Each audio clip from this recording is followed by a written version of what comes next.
listening to the Intuitive Healing Connection, where intuitive healing connects with everyday living. Hi, my name is Gina Strole, and I am your host. I am best known as the down-to-earth energy healer that doesn't sugarcoat the truth. I walk my clients through the healing process so they can find freedom from their emotional pain, heal from their past, and find peace and joy again. If you are interested in healing your emotional past, tapping into your spiritual side to receive your own answers, finding your own clarity, and discovering your own spiritual truths, then you are in the right place. I am here to lead the way and to help you discover your own intuitive healing connection.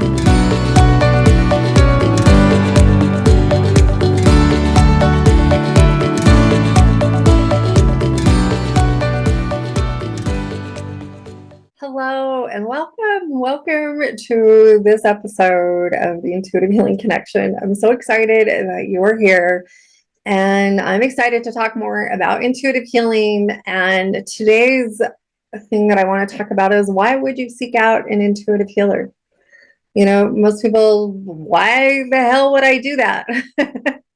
Why would I want to do that? So I want to talk about some of the reasons that people have told me that they have sought me out, and we'll just kind of talk about intuitive healing in general and what to expect. And my goal here is to really educate you and help you make the best decisions for you in all of your healing needs. And I can do that based on, my experiences and the things that I have seen in doing this work for many, many years now. First starting off on doing the healing work with myself, and then getting certified and educated and helping other people heal from their major traumas in life and their things that they need to work through. I think a good point to talk about right here is, a lot of times we think our story isn't that big of a deal. We think that our things that we've been through are really not that bad, because we're constantly comparing ourselves. I didn't have an alcoholic father, so my life really wasn't that bad. I didn't have this happen to me, so it really wasn't that bad. We're constantly comparing ourselves to other people's stories that we hear, thinking that our story isn't really that big a deal. The thing is that I have learned over the years is, we're all affected differently by the things that happen to us in our lives. And a lot of us don't even know the impact that it has had on our lives. We live in this little bubble and we think, oh my gosh, you know what? It really wasn't that big a deal. I just need to get over it. But yet we ask ourselves constantly, why do I feel that way? Why am I thinking that way? Why do I get so angry at the dumbass neighbor when they do things like that? Why am I doing these things? But we don't have the answers, because the answers are hidden. That's the hard part, is the answers are totally hidden. And they're hidden from us because we're not open to see them. Unless you've been doing this work for a long time, I can now ask myself, why do you feel the way that you do? And I can sit in it for a minute and I will get my answers, but it has taken me a long time to get there. Because most of us do not want to wallow in our shit. We don't want to think that we, for one, might be the problem, which it always comes back to something that we need to work on, just something nobody wants to acknowledge, because we don't want to go there. We want to blame all the things around us, the circumstances around us, the people around us, for the way that we are feeling or thinking. And that simply isn't true, because one of the first steps in healing is realizing that you have a choice. And that it is your responsibility. It is not your responsibility for what happened to you when you were growing up, but what you do with it now is your responsibility. That is the big thing with healing. So if there's, if you're struggling in relationships, if you're seeing things kind of fall apart in your life and can't get it, you don't understand why you can't just seem to get your shit together, there's some healing work that needs to be done. I would dare venture out and say that everyone needs healing work. And I know that's a pretty bold statement, but there is something that has happened to every single person. Your story matters. Your story is yours alone. Even if the people that you have been through traumas with do not see your story the same way, it doesn't matter. Everything affects us in a different way. We all have different issues. And maybe you don't have a big T trauma.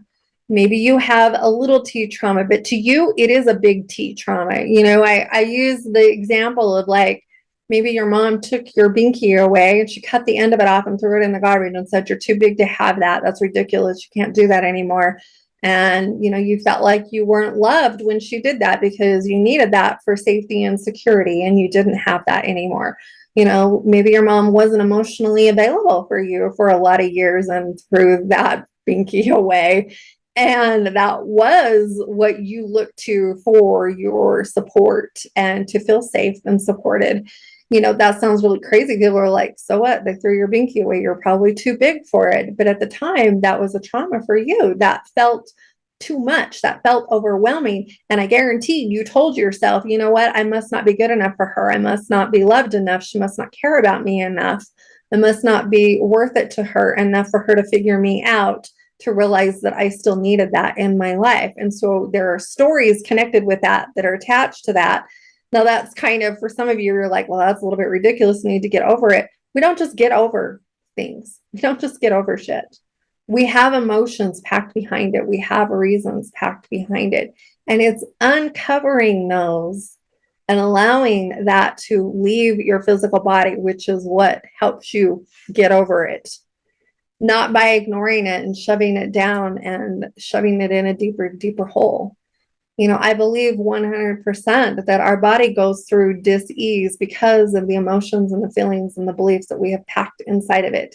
It is all energetic. It all has to go somewhere.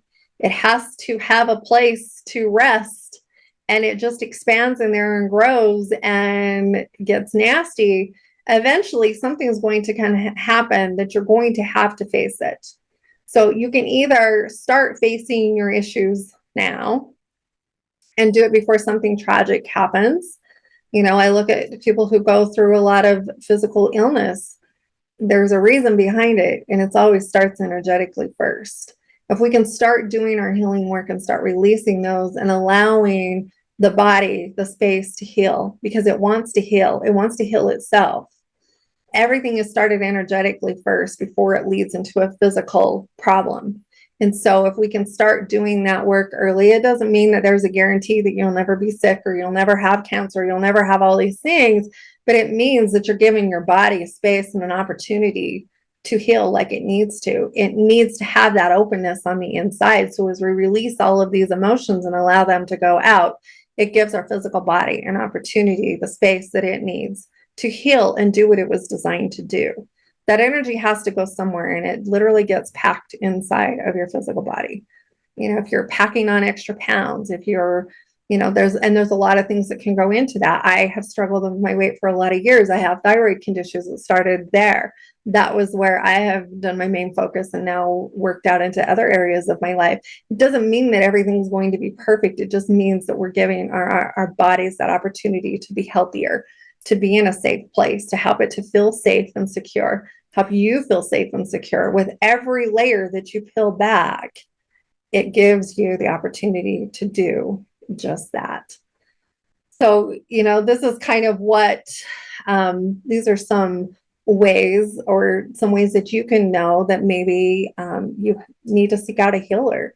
Anytime you're struggling with any physical illness, anything that's going on in your life, any type of emotional healing that you can do, intuitive healing that you can do, will help you work through all of those elements.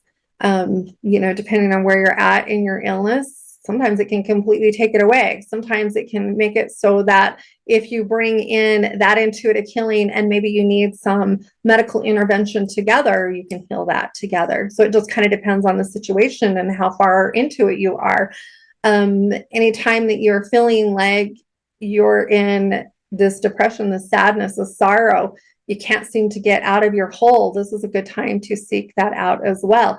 This is also the time that we don't want to seek it out because we don't want to deal with it. We think that we can just run from it. Run from it is never a good plan.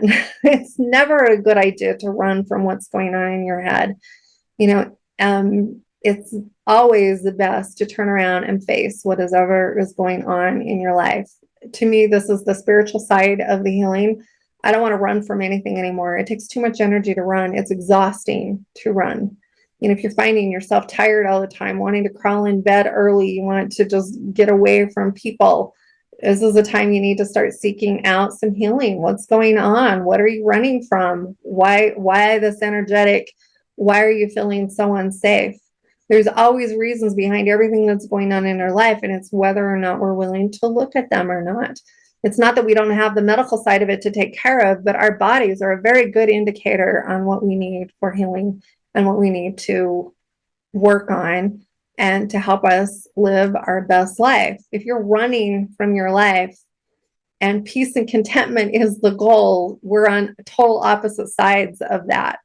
You cannot get from that place, from running from it, to peace, and not in a normal way. It's not going to work. Like, those are two different things. Those are two different energies. And so for me, the goal is to find total peace in my life. If I want to do that, then you've got to stop running and you've got to start facing the things that are going on in your life. If you're struggling in a relationship, if you're having a hard time letting relationships go, if you're, having a hard time facing life every day, if you're getting up and just not feeling like things are okay, this is an opportunity for you to do some healing work.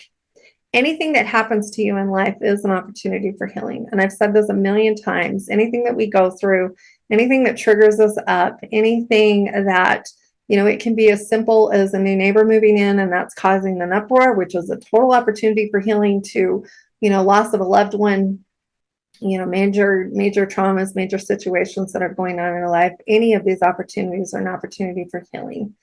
And anytime that we can embrace those opportunities, we will be much better off as we peel back the layers and open ourselves up to the healing process and really revealing, again, opening up that true, authentic you. The one thing that I hear a lot, and I ask people a lot in the first couple of sessions that I do with them, is, what do you really want? And people who haven't been open, those who haven't been open to see themselves and knowing and understanding that they can create the life that they want, they don't know what they want. They have no idea. The thing that I want to help you realize is that you can have anything that you want. You can do anything that you want to do in life. We just have to step out of our garbage. We have to step out of this heavy, heavy emotional baggage that we've been carrying and realize that, you know what, you do matter in this world. We have to step into our self-worth, our understanding, but we do it by going to the past and releasing the garbage that got us there in the first place. It's not, and I said this before, I've said this a million times, it's not that we go relive it. We go and really work with our inner child. We work with those inner parts of ourselves, giving ourselves what we need, allowing ourselves to find peace in that situation, and then releasing it completely and letting it go. And that is how the healing process works. It is a marvelous process. It is a beautiful process. This can help with anything that you are dealing with in your life. I work with people every day, from relationships to business matters to, healing their own lives, working with their past, healing the relationship between them and their parents, learning to let go of relationships when you need to let go, marriage relationships, intimate relationships. We work on all different levels of stuff, and it can all be done through this intuitive healing. I love it that I have this vast array of knowledge in order to help you in all these different areas. It's not about what you're struggling with. It literally is going back and releasing that tether that is holding you back from letting that struggle go. And when we get to the point where we can really start to let those struggles go, this is where you're going to blossom into the beautiful soul that you have always been. This is where people are going to see you and they're going to start saying, oh my gosh, you look freaking amazing. What are you doing? And you're going to go, you know what? I'm just working out my stuff. I'm really just learning to love me again, because that's what this comes down to. I believe our first lesson here in this physical existence is learning to love ourselves unconditionally and letting go of all of the thoughts, patterns, and the social stipulations and the things that have been placed upon us. A lot of them aren't even ours. A lot of them come from family stuff, family beliefs, family genetics, they've been passed down. And we can release all of those and let those go and allow these generational family healing that can happen and really allow you to step into your true authentic self. There's so many parts of this. It's such a big, wide open area, but yet it's so simple, because this is what it really comes down to, is you doing what you need to do to step into your true authentic self. And it really is an individual process, one that I know that I can't do by myself, because I need someone who can see me for who I truly am, understand me on a different level, and help me get to where they see me. That's the kind of person that I want. And I love doing that for my clients as well. I see you on a soul level. I see the beautiful, loving, glowing soul that you are. And none of these things that you have been through, you don't deserve to be in this hole. You deserve to understand that those were experiences, and you can choose to let them go. And that's what I want for you, is to be able to choose to let those things go, to really release them, release that heavy energy that you've been holding on to for so many years. I have clients who, once they start doing this work, they just drop weight, because the weight that they've been holding on to is this energetic weight. Once they start stepping into who they truly are, they just simply just let it go. I have clients who have had other, major physical changes in their life. Their health has changed. Maybe they've been struggling with health issues. And by working through their past, their health situations have changed. Their life has changed. Relationships have changed. If you're struggling in your marriage and you don't know why, and we always need to go inward and look at us, and what are our parts that we need to work on? What do we need to heal? Anytime we're in intimate relationships, even friendships, even these type of relationships, we always need to be looking at ourselves, asking ourselves, what do we need to work on, and what do we need to do? Because none of us are perfect. All of us have baggage. It's just what we choose to do with it. And it's not even a bad thing. I don't see it as a bad thing. I see it as a good thing. It's an opportunity for learning and growth. That's it. And when we can start seeing our emotions, seeing our baggage as just that, this is where true healing happens. So I hope this has been helpful for you. If you have any questions about all of this, just reach out to me. Let's talk about it. You can send me your questions too, if there's something that you would like me to talk about specifically as far as intuitive healing, or, on the lines of how we heal, or, what to heal. If this is a problem, send me your questions in my email. You'll find it in the show notes. Send me those questions and I'll address them directly, because I would love to answer anything that you have on all of this. So I hope this has been helpful for you. Happy healing. And of course, if I can help you heal, reach out to me. Let's set up a date. Let's make a date. And I would love to help you and support you through all of your healing journey, because that's what I'm here to do. I'm here to serve. I'm here to love you. And I'm here to help you learn to love yourself again. So we will see you on the next podcast. Have a fabulous, beautiful, beautiful day. And we'll talk to you again very soon. Bye-bye for now. Thank you so much for tuning in and listening today. I sincerely hope that you enjoyed this podcast. I would love to hear from you. You can reach out to me by email at ginastrole@ginastrole.com. You can find me on Facebook, Instagram, and TikTok as Gina Strole Intuitive Healing. You can also find the full podcast videos on my YouTube channel as Gina Strole Intuitive Healing. If you are interested in working with me, or you would like more information about any of the healing programs that I offer, you can find that information on my website at ginastrole.com. And of course, don't forget that sharing is caring. Share this podcast with a friend and help spread the healing energy around the world. Thank you for listening and joining me today, and I can't wait to connect up with you again.